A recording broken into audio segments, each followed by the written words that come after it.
la Banque d'Israël s'inquiète du fait que près de la moitié des prêts hypothécaires qui ont été pris en décembre donc 2022 sont considérés comme dangereux, c'est-à-dire pouvoir poser un problème de remboursement à terme. Et c'est dû au fait de l'augmentation des taux d'intérêt et du prix de l'immobilier. Et comme chaque mercredi, fidèle au poste, nous avons le plaisir de retrouver le docteur Daniel Guggenheim pour la revue de la presse économique. Daniel, bonjour, Boker Tov. Bonjour. Alors, on a beaucoup de sujets. On va essayer d'éviter les plus polémiques, pour essayer de se focaliser sur certainement les plus importants que vous avez glanés ça et là dans la presse israélienne de ces derniers jours. La Banque d'Israël s'inquiète. On va commencer. Alors oui, effectivement, on va commencer par le record historique du nombre des salariés en Israël à la fin de 2022. Donc beaucoup de salariés, ça veut dire c'est la fonction publique qu'on parle. Ou pas seulement. Pas seulement. Il y a un organisme qui s'appelle Shiva en Israël, Shin Bet Aleph, qui peut voir et qui fait une statistique mensuelle combien les salaires sont versés. Et donc, ils sont arrivés à la conclusion que cette mois-là, en fin 2022, c'est un record historique de gens qui reçoivent des salaires en Israël. On en est à 3,7 millions, un peu plus de personnes qui travaillent en Israël, qui ont reçu un salaire. Ça veut dire que c'est pas des indépendants, c'est ça ce que vous voulez dire, oui, en fait. Oui. D'abord, ça veut dire, on sait aussi que le chômage reste plus ou moins stable autour des 4%. Enfin, ça dépend comment les choses sont calculées, mais c'est très important parce que ça veut dire que il y a il y a le secteur économique marche, il y a des emplois et donc c'est important pour un pays.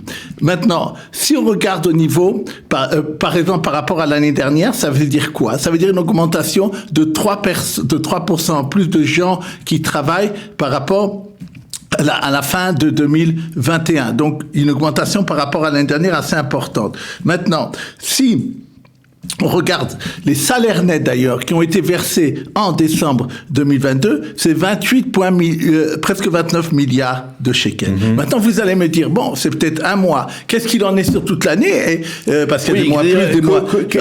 Comment on peut mesurer, on va dire... sur toute l'année, ils ont dit 44 millions de salaires ont été versés cette année. C'est aussi un record historique. Et il s'agit de 5% en plus par rapport à 2021.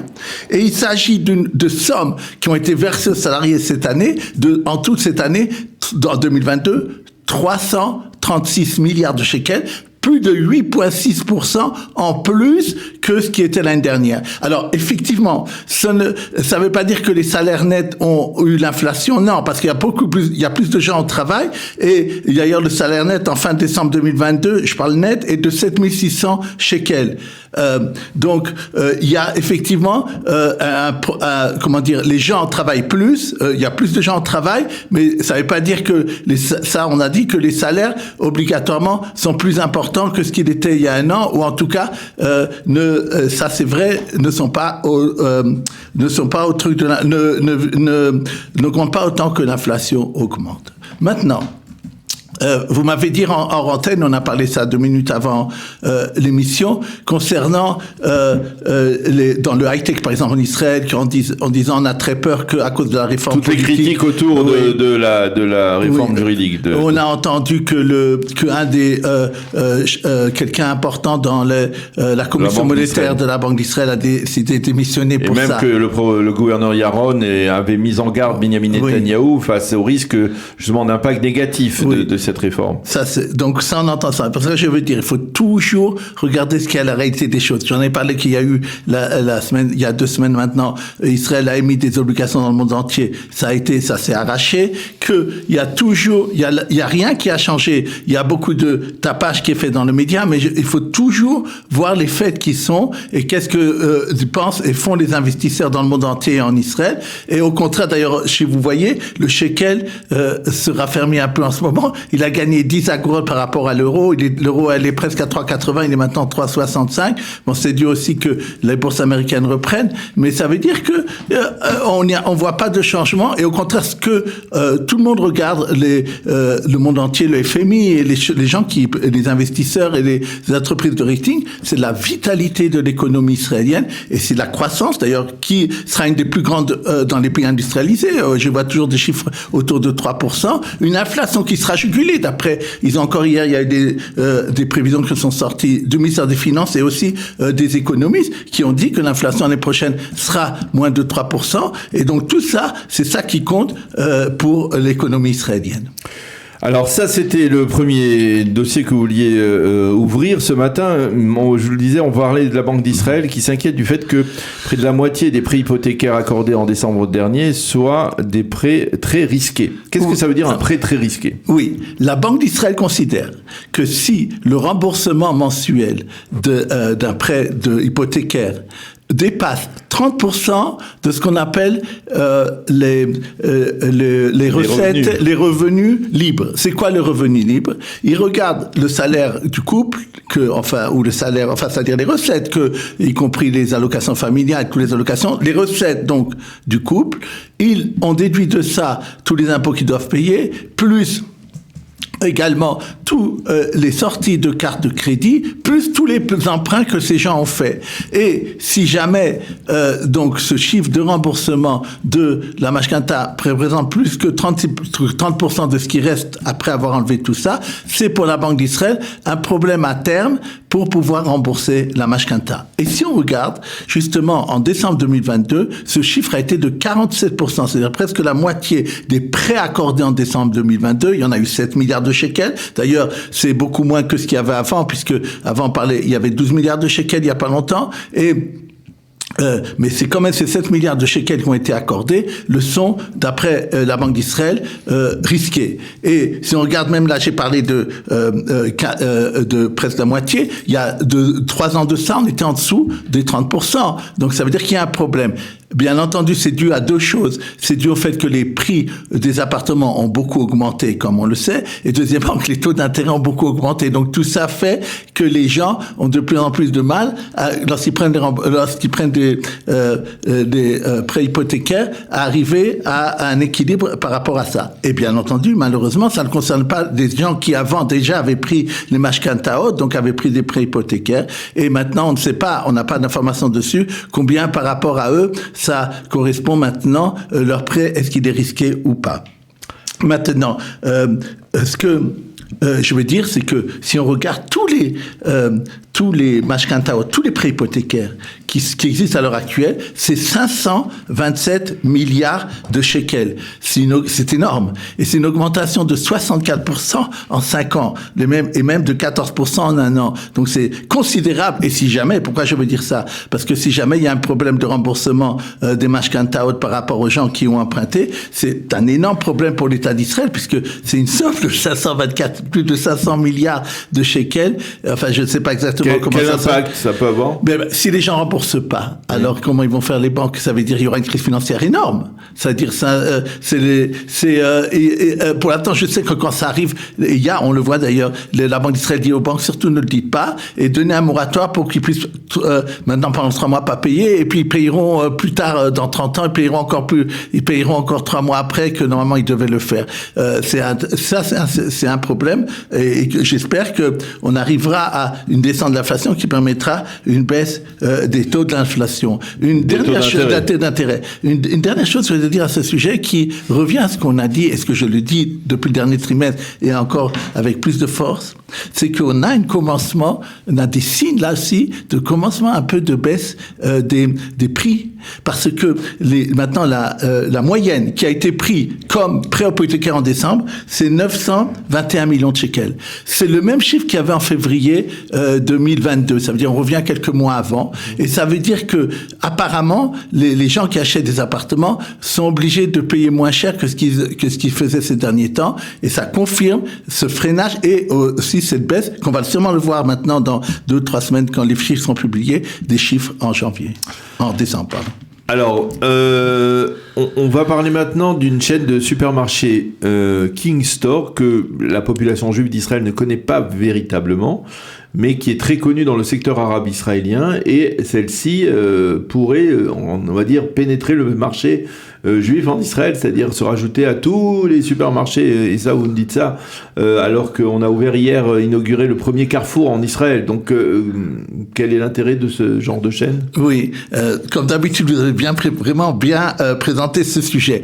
Cette chaîne King Store est une chaîne qui existe déjà depuis un certain temps, et elle est surtout présente, donc, comme vous avez dit, d'abord dans les endroits arabes, le secteur arabe comme Kfar Qassem, mais aussi, par exemple, dans des endroits comme Be'er Sheva, où il y a une population mélangée. Mais pour l'instant, elle n'était pas présente dans des endroits comme Ramleh ou Kfar Saba, qui sont essentiellement peuplés par une population juive. Elle veut investir 100 millions de shekels pour justement ouvrir dans les prochains temps des succursales de son super, de sa chaîne, dans ces endroits-là. Ils sont pour l'instant 20 dans les endroits où ils sont maintenant, ils ont 20 succursales. Et maintenant, ils veulent passer à 35, donc 10, ils vont en faire dans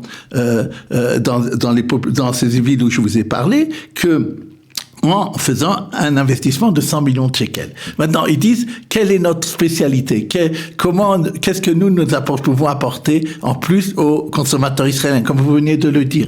Alors, ils ont dit d'abord, sachez que en huile d'olive, en riz, en trina, et des produits comme ça, nous proposons des produits, des sortes là-dedans, que aucun autre super israélien ne le fait.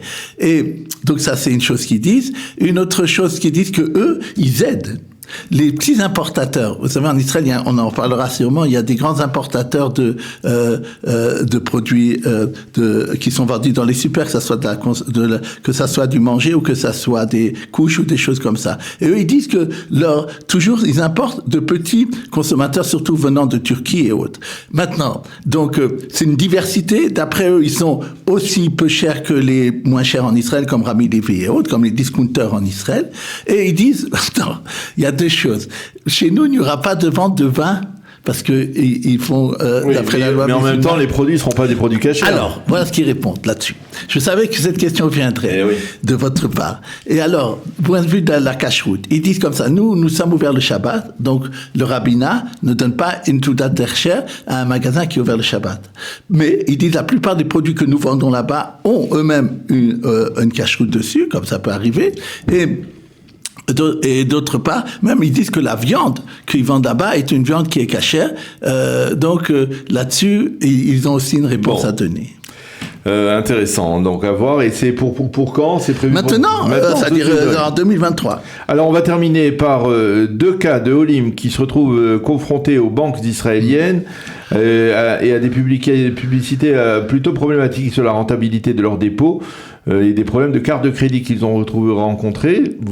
Ce sont des Olim que vous avez vous-même rencontrés, je suppose. Oui, tout à fait. D'abord, je voudrais dire que cette semaine, nous avons été à Haïfa, un salon de Olim, comme j'en ai parlé la semaine dernière. Tout Kalita, une grande partie en tout cas, s'est placée là-bas. Et nous avons vu beaucoup de gens à ce moment-là. Et sachez que nous sommes entendus dans le Nord. Des gens, ils me disent, voilà, on entend votre chronique. Donc, c'est bien de savoir que là-bas aussi, vous êtes populaire et écouté. C'est vous qui êtes populaire.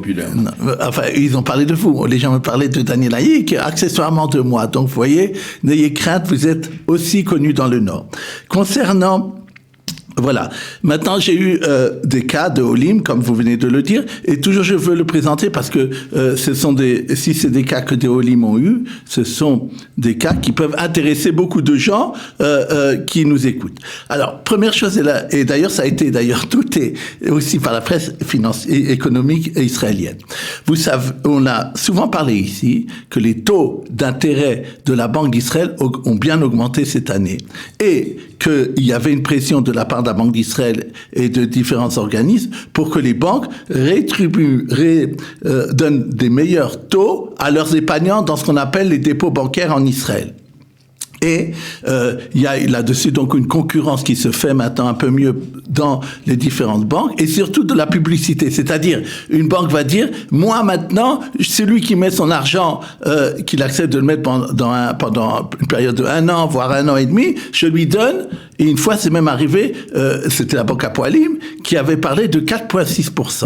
Ah, c'est extraordinaire et tout ça à l'année. C'est-à-dire, vous fermez 18 mois. Donc, premièrement, c'est arrivé que l'employé de banque qui voit qu'il y a de l'argent sur le compte du Olé téléphone et dit voilà, je conseille de faire ça, c'est un bon taux, etc. C'est évident. D'ailleurs, c'est même plus que ce que l'inflation est prévue pour l'année prochaine, et donc c'est une bonne chose. Maintenant, des fois on peut pas venir le jour même où on est convoqué, il y a quelque chose qui se fait.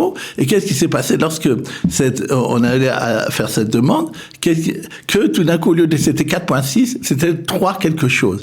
C'est-à-dire que souvent les banques font ce genre de publicité, de dire voilà, je donne un grand taux, ils le font un jour, ou peut-être très limité, et en plus les journaux disent elle est formidable cette banque, etc. Mais en fait, c'est quelque chose d'extrêmement éphémère. Et donc la presse financière a même parlé de besoin de l'intervention de la Banque d'Israël pour voir si on peut pas faire quelque chose à ce niveau-là, parce que c'est une sorte un peu de tromperie, on pourrait dire, par rapport à, vous avez dit le mot, par rapport aux clients. Maintenant, donc ça c'était le premier point que je voulais soulever, et espérons que les taux que les banques donnent, ça sera pas seulement pour un jour quand ils sont très bons, mais que ça restera longtemps. Je dis souvent à mes gens qui me parlent qu'il y a un produit qui s'appelle les SICAV monétaires, en hébreu Keren Hamon Kaspit, qui sont libres chaque jour et aucune commission, et ils rapportent de plus en plus. Maintenant, on est autour de 3,5%, ce qui est très très appréciable, surtout vu la liquidité et le fait qu'il n'est pour l'instant pas fiscalisé. Dernière chose, concernant les crédits bancaires, les cartes de crédit. Vous savez qu'on peut maintenant plus facilement changer d'une banque à l'autre. Les banques d'Israël appelaient ça changer en un clic, soi-disant on appuie et puis tout se passe bien. Je peux vous dire que dans la réalité, ça se passe pas comme ça. Non seulement je l'ai vu faire, et je le vois aussi dans la presse. Mais il faut le savoir, une chose qui est comme ça. Si quelqu'un a une carte de crédit dans une telle banque, et maintenant il va passer à l'autre banque va lui proposer une autre carte de crédit. Et lui, il va se dire, j'ai rien besoin de faire par rapport à l'ancienne, elle va obligatoirement s'annuler. Et non, la carte de crédit, tant que vous n'avez pas rempli une demande officielle d'annuler votre ancienne carte de crédit, vous continuerez à la payer. Donc, il faut faire très attention à ça, et de ne pas oublier on vous le dit pas d'ailleurs, ni la banque qui reçoit, ni la banque dont vous partez, qu'il faut faire ce geste-là. Eh bien, merci beaucoup, Dr Daniel Guggenheim, pour cette revue de la presse économique complète, comme d'habitude. On vous retrouve mercredi prochain. Pour ma part, on termine ainsi notre heure d'actualité. Eliane Grinkel nous suit tout de suite après avec sa chronique Un jour de notre histoire, et on se retrouve demain matin à 8h précise pour une nouvelle heure d'actualité. Passez une agréable journée ensoleillée sur l'État d'Israël. Merci beaucoup d'avoir été à l'écoute. Bonne journée. Shalom, shalom. Pourquoi tant de haine? C'est la question.